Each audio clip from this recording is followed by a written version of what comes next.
Welcome to Abe Dreger's Trapping Adventures.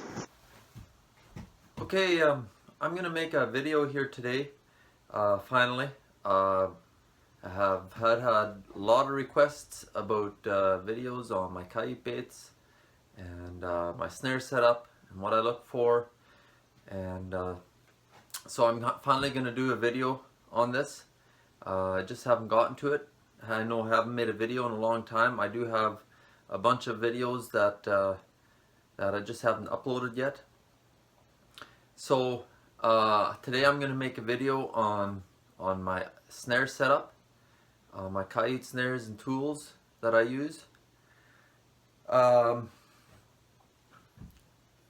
thing I do want to say is if you are baiting coyotes and you have a lot of coyotes, you don't have to worry too much about walking down their trails.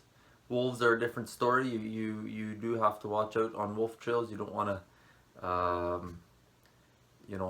leave your scent. But coyotes, it's not so bad. I mean, if you have a small bait and you only have one or two coyotes at your bait, you probably will have to be a little sneaky. But in my case, I use a lot of bait, so I have a lot of coyotes. So I usually just walk down their trails, and if I can avoid their trails, I do. But sometimes they're unavoidable. And also, this video is just at my house, so I'm not actually at a bait site. So this is just a tutorial on what I do to set up my coyote snares. So one thing I always do is I want to have everything ready to go before I walk in to where I'm going to set snares. So I usually carry a pail. These pails carry about 70 to 80 snares. That's one reason I like these snares, because I can carry in a lot of them. Not that I set up that many at one bait. I usually have anywhere from 2 or 3 snares to as many as 15-20 snares per bait. So I just have a pair of pliers, I have my tie wire, and I have my kill spring setters. So with that being said, I'll show you how I set the kill spring with the setters. Okay, so if you use my kind of snare setup, this is what you want to use. This is what you use to set the Snaring spring with the trigger. You can pick these up at Halford Hyde. Most trapping stores, they have these. So I believe I already showed you a video on building my snares. So this is the kill spring right here, and this is the trigger. Okay, and all you do is you just put this through there and you squeeze together. You squeeze together and you set the trigger. Okay,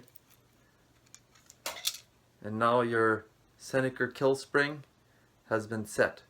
This snare is ready to go up on a tree now on a coyote trail. So that's the next thing we're going to do.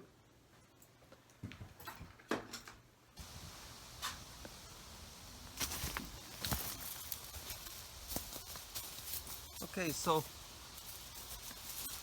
I have a bit of a trail here. It's actually just a trail going to my son's fort.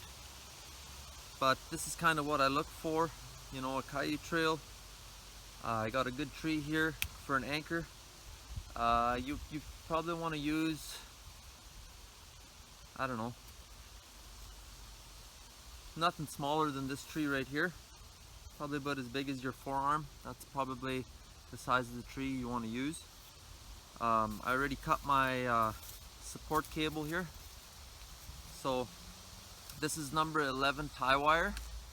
I use number 11 for all my coyote sets, and this actually serves for more purposes than just holding the snare in place, which I will show you. So what I do is, I don't know, I go about maybe 2 feet off the ground. Okay.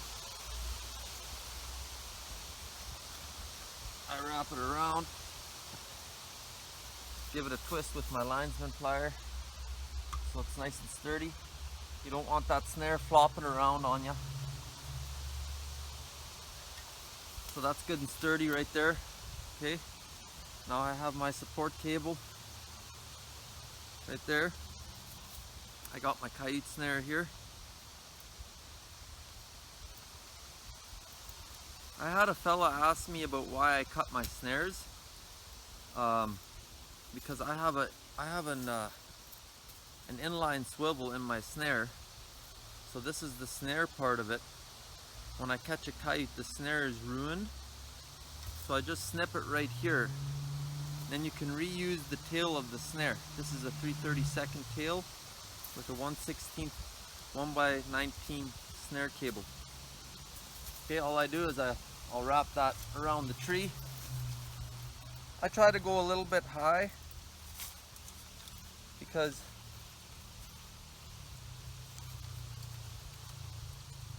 one reason I like my snare cable up high is if you have it down low here, the coyote can reach back and chew on the cable.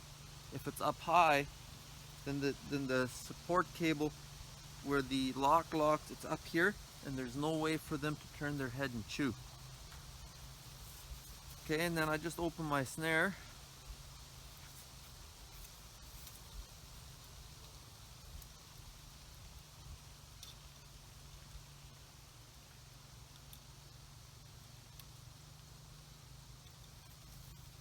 And what you want is you want the tie wire to be snug in your support collar.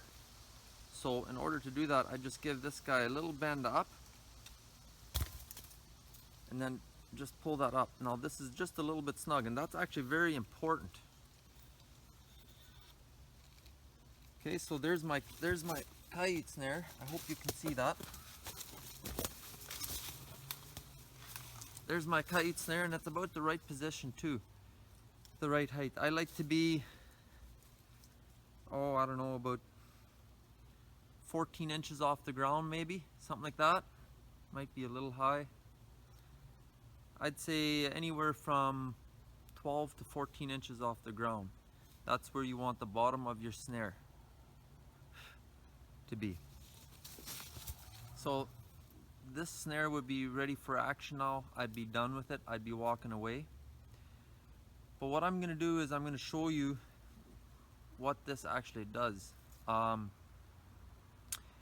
I've listened to numerous trappers, some snare guys. They're some of the best in the world.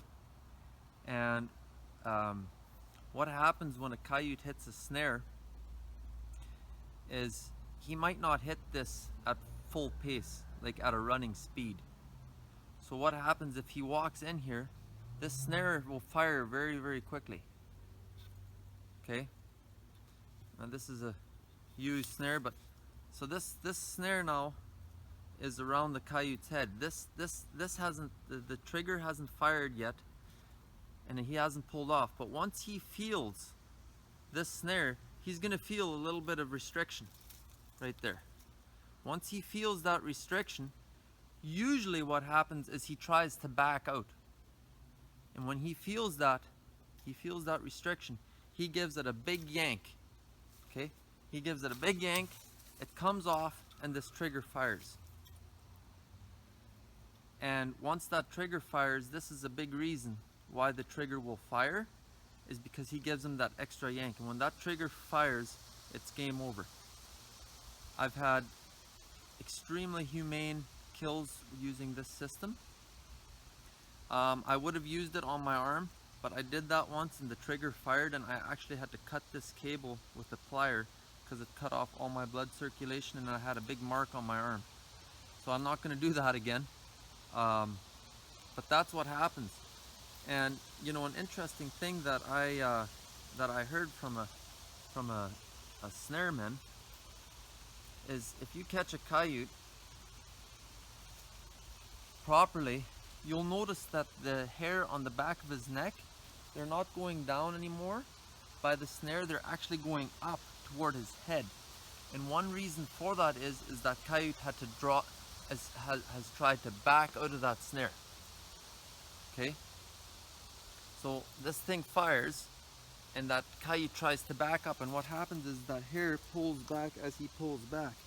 And another good thing about that is your snare is really up high. If you catch a Coyote, or a wolf for that matter, and that snare is right behind his ears, you'll notice that there's been really no struggle. The snare cuts off the blood flow to the brain, the carotid arteries, and it's literally game over extremely fast. So 1/16 cable, 1/19 is what I use for my snare cable. My tail is a 3/32 7x7. All of these parts you can pick up at a trapping goods store, especially in Canada. There's lots of good stores out there. So, and another thing that that I really stress is the breakaways. I last year had some link snares that I did not have breakaways on it, and a moose got into that snare and he took off, and I really hated that. So I do not run any snares nowadays without a breakaway on it. Obviously for wolves my breakaway is stronger, so I use a stronger breakaway for wolves. But it's amazing how many times actually since I've used them for the last, on my canine snares for the last 5 years already, how many times a moose has broken out of my snare. And that just makes me feel good, because there won't be a moose with a snare stuck around its leg. So, and I've never lost a target animal because of a breakaway yet. So I do stress the breakaways. I think that they're a great feature, and I believe that it will be law soon that all snares will have to have breakaways, and I 100% agree with it. I hope this was helpful. I've had a lot of people ask me about my snare setup, and I hope you guys could catch all of that. If you have any questions, definitely comment on this channel. Ask me. I will try to answer. I know that I don't spend as much time on YouTube these days, especially in the summertime, answering questions and stuff. But I will try to get to it yet. And I just want to also say thanks for your patience. I know a lot of people have asked about this video, and it's taken me a while to get this video out there, but that's my Coyote snare setup. And I do the same thing for wolves, except for wolves I use a number 9 tie wire, simply because my collar is bigger and I want that to be snug on there.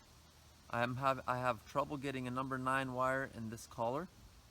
Collars, you can just go buy yourself some clear gas line pipe. That's what this is, and get yourself some number 9 or number 12 wire. A wolf snare, I can't make this loop big, but a wolf snare, I always try to, to my knee, about something like that, to the bottom of the snare. My wolf snare would probably be about like that. You're looking at 18 inches maybe off the ground. I know it seems awfully high, but I've caught a lot of wolves with it. You kind of have to look at their tracks, or if they're ducking under something, you kind of have to, use your common sense with that.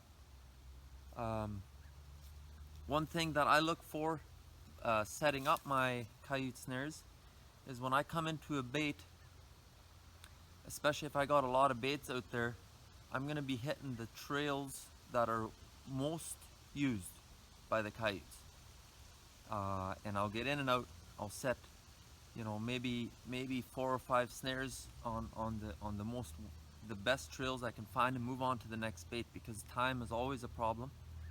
And then as the season goes on, I'll keep setting up as there's more Coyotes at the bait. And you want to kind of look at for like a bottleneck. You can kind of see this is a bottleneck. I'm even something as small as this little branch.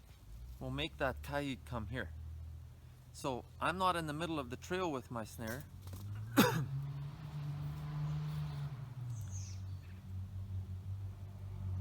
So as you can see, I'm not in the middle of this trail with my snare, simply for the fact that there's a branch here. I want to be going where that coyote's going to be going. You know, if this branch wasn't here, if this was like this, I'd probably set my snare right in the middle. You know, maybe I'd take a dead twig. You know, it doesn't have to be much. You know, something real small. This is a little high maybe. You know, even something, you know, I don't try to break something off the tree. You know, you want to pick something off the ground. You know, it can be something this small, you know, just off the ground a little bit, just to guide him in. And that's all you have to do. So, but you know, once you have an established bait, you're gonna find there's lots of places to set snares, and it's really not that hard. Don't overcomplicate things. My snares, my coyote snares, I bake them or boil them in baking soda solution, just to doll it all up, and that's all I do. Throw them in a pail, put some spruce boughs in that pail, and that's it. Don't overcomplicate it. You know, coyote snares, there's no reason to dye your snares or spray paint them. You don't need anything like that.